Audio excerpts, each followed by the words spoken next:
So in my intro video, I talked about the kind of genres I tend to like to read, and one of them is rock, musician, biography, autobiography. So I want to talk about Renegade: The Lives and Tales of Marquis Smith, which was a book lent me by my good pal Steph, who was a very significant figure who introduced me to the whole kind of rock music thing, really, in 1974, and that's a tale in itself, obviously, kind of thing. Now, it's an as told to book. Okay, so it's Marquis Smith. Now, if you're not familiar, and not everyone can be. So we're talking about the lead singer, the founder, the primary creative force, as I'm sure Brick Smith might question my comment there. Marquis Smith, of The Fall. Okay, now this is my relationship with The Fall. I was aware of them from very early days. I remember reading articles in things like The Enemy about how they were kind of one of the great, as yet to be signed, punk bands and new wave bands, and they were really important. And I remember certainly listening with excitement to the very first LP, Live at the Witch Trials, and I thought there was a lot of interesting stuff going on. I liked the whole kind of general approach.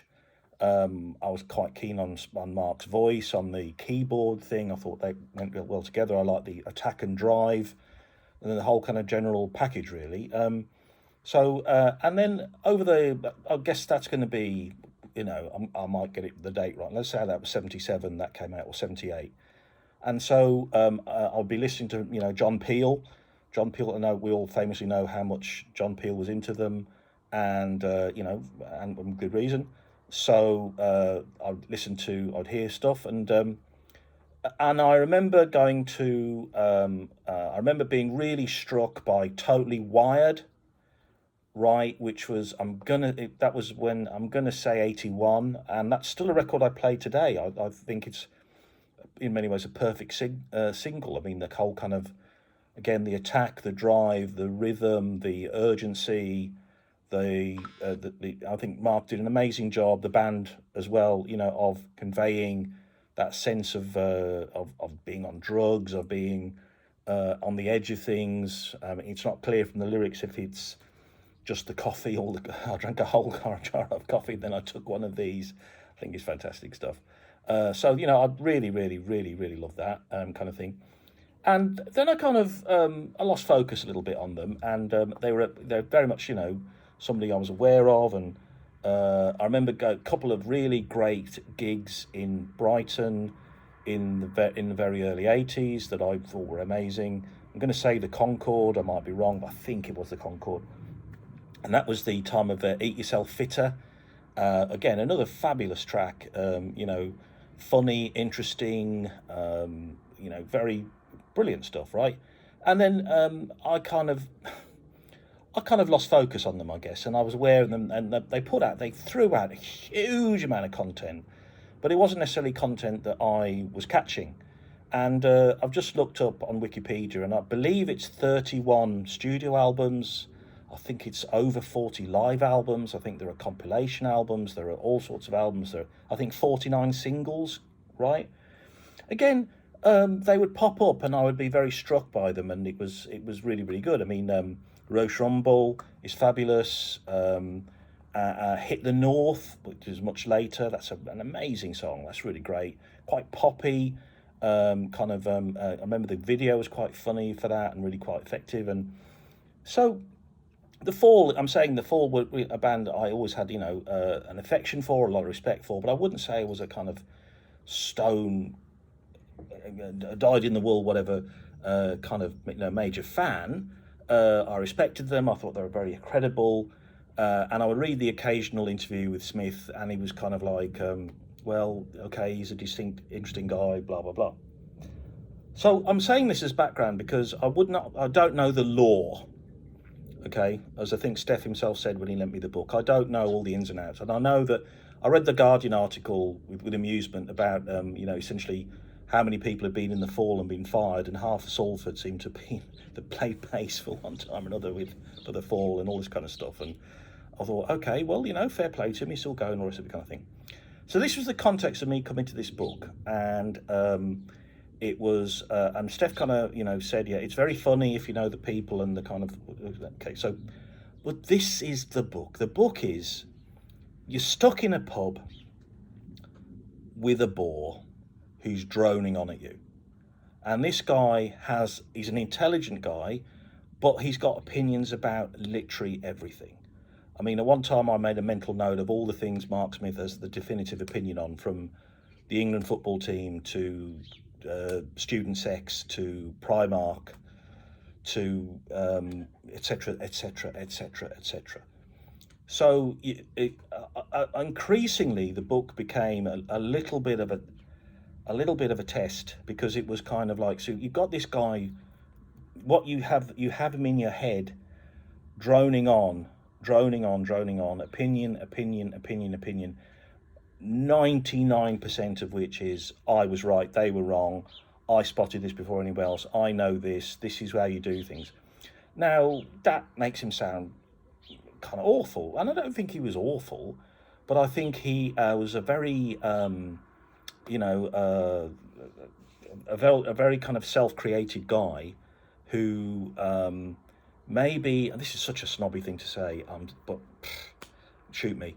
Maybe if he'd had the discipline to go into higher education, actually had people challenge him and make him back up what he was trying to say and formulate his opinions with some credibility and evidence, would that have helped? I mean, this guy was an autodidact, and he obviously read a lot of books, and he spoke to a lot of people, and he was a very smart guy, and he had lots of principles and ethics, and fair play to the guy, high credit to him, all this kind of stuff. But there's very little humility in this guy. There's very little, I did this wrong. There's a couple of passages where you think, yes, he's almost kind of admitting he was wrong, or he shouldn't have done that, or he shouldn't have said that, or whatever.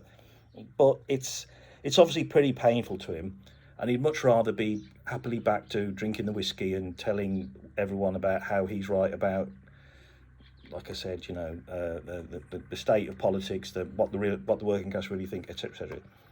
So without the kind of drive or pull of being a major fan of the music and really being interested in how that LP was recorded or why he made this creative decision, the book becomes a bit of a trial, really. And I learned interesting things, and I didn't know anything about sounds like a pretty horrific situation on the American tour when they had the fight on stage, and it just went too far, and it was, his relationships were destroyed, and I think even he realises that was going too far.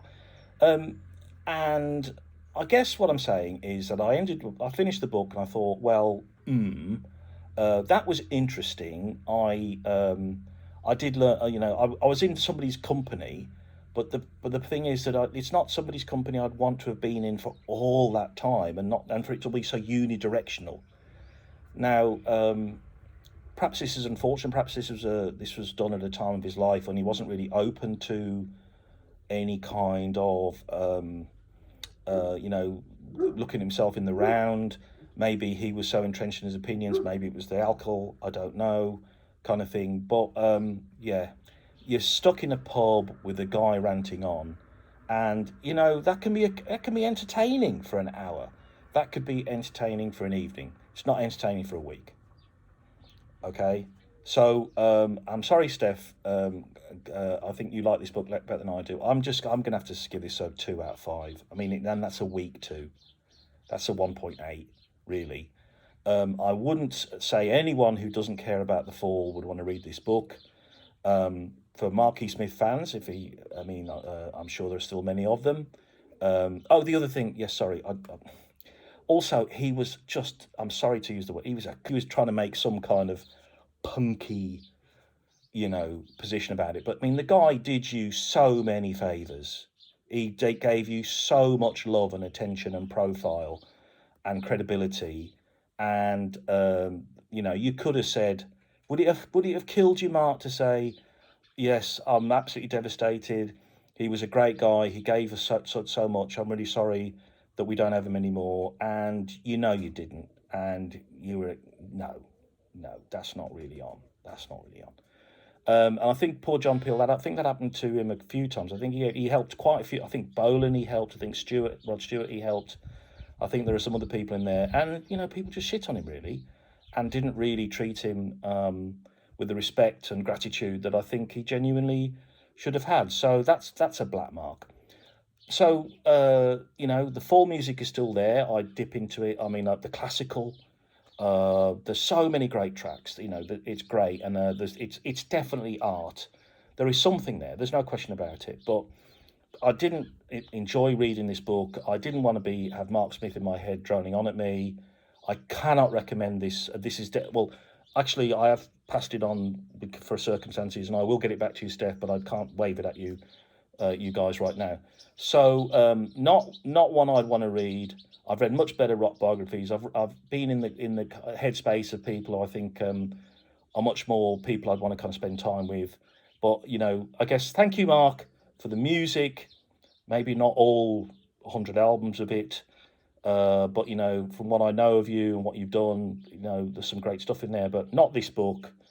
No thanks. And I'm gonna have to sort of say, you know, uh, I'm now slipping away, and I'm not going to come out and buy you around because I think you've had enough. All right. Okay, that's me and Renegade: The Lives and Tales of Marky Smith. 2 out of 5. That's what I think. See you later, guys. Let's get cracking on that TBR. Okay, cheers then. Bye bye, bye bye.